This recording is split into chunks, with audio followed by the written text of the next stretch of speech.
TDP మాజీ MPP Veeraiah Chowdary హత్య జరిగిన ప్రాంతాన్ని ఎస్పీ దామోదర్ పరిశీలించారు.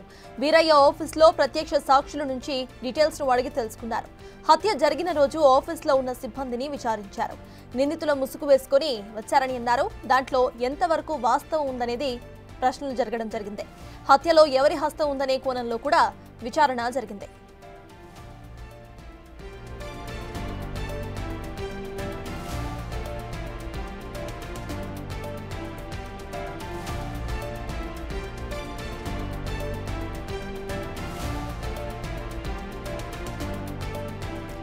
టీడీపీ మాజీ ఎంపీపీ వీరయ్య చౌదరి హత్య కేసు విచారణ కొనసాగుతోంది. ఈ కేసుకు సంబంధించిన అప్డేట్స్ మా ప్రతినిధి సాయి అందిస్తారు. సాయి, చెప్పండి, ప్రెసెంట్ కేసుకు సంబంధించిన అప్డేట్స్ ఏంటి?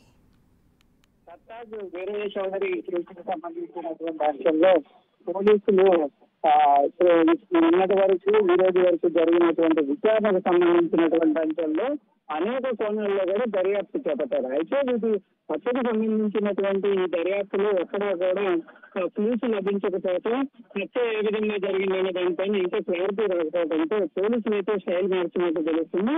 అసలు ఆ రోజు జరిగినటువంటి సంఘటన ఏ విధంగా జరిగిందనే దానికి సంబంధించి హత్య జరిగినటువంటి ప్రాంతానికి ఈ రోజు ప్రకాశం జిల్లా ఎస్పీ దామోదర్ రావడం జరిగింది. అక్కడ ఉన్నటువంటి సిబ్బంది అందరితో కూడా ఆయన మాట్లాడారు. అనేక ప్రశ్నలను కూడా వాళ్ళని వేయడం జరిగింది.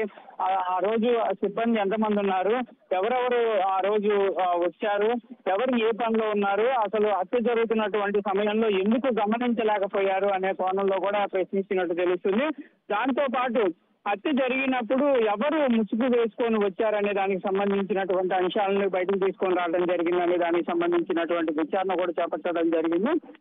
అక్కడ ఉన్నటువంటి సిబ్బంది దగ్గర నుంచి కూడా ఒక క్లారిటీ తీసుకోవాలనే కోణంలో అయితే ఆలోచన చేస్తున్నట్టు తెలుస్తుంది. ఎందుకంటే ఈ హత్యకు సంబంధించినటువంటి అంశంలో రేషన్ కి సంబంధించినటువంటి మాఫియా హస్తం ఉందనే విధంగా కూడా కొంత విచారణ అయితే కొనసాగుతుంది. కానీ దానితో క్లారిటీ రాకపోవడంతో అసలు అత్యంత సన్నిహితంగా ఉన్న వాళ్ళు ఎవరన్నా ఈ హత్య చేశారనే కోణంలో కూడా ప్రస్తుతం అయితే విచారణ సాగిస్తున్నారు.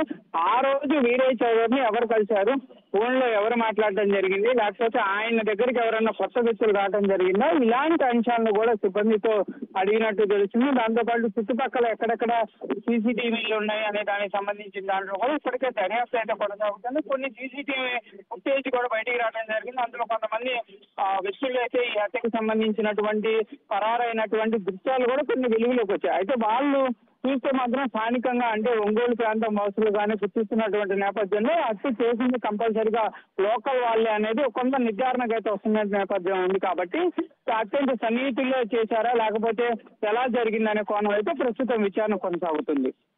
సాయి.